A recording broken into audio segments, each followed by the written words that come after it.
Hello বন্ধুরা, নমস্কার সবাইকে। সবাই কেমন আছেন? আজকে আপনাদের সাথে শেয়ার করছি ইলিশ মাছ আর বাঁকানাচ দিয়ে একটা রেসিপি।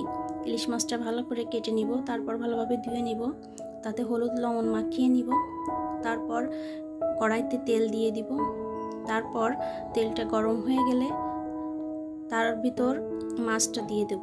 মাছটা এপিট ওপিট করে ভালোভাবে ভেজে নিব। ভাজা শেষ হয়ে গেলে মাছটাকে উঠিয়ে নিব। তারপর কড়াইতে দিয়ে দেব আগে থেকে কেটে রেখেছিলাম আলু, সেটা দিয়ে দেব। সেটা দিয়ে ভালো করে আলুটাকে ভাজি করে নিব। তার ভিতর আদা বাটা, জিরা বাটা আর গরম মশলা আর শুকনো মরিচের গুঁড়া আর হলুদের গুঁড়া আর পরিমাণ মতো লবণ দিয়ে দেব। তারপর আলুটাকে ভালোভাবে কষিয়ে নেওয়ার পর বাঁকানাচ আগের থেকে সেদ্ধ করা ছিল সেটা দিয়ে দিব। এবার ভালোভাবে কষিয়ে নিচ্ছি বাঁকানাচটাকে।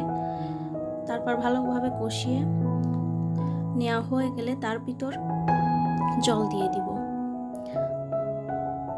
তারপর কয়েকটা কাঁচামরিচ দিয়ে দিলাম। আর এদিকে আমি করে নিচ্ছি গরম মশলাটাকে বেটে নিলাম। তারপর গরম মশলাটা হয়ে যাওয়ার একটু আগে, তরকারিটা হয়ে যাওয়ার একটু আগে গরম মশলাটাকে দিয়ে দিব।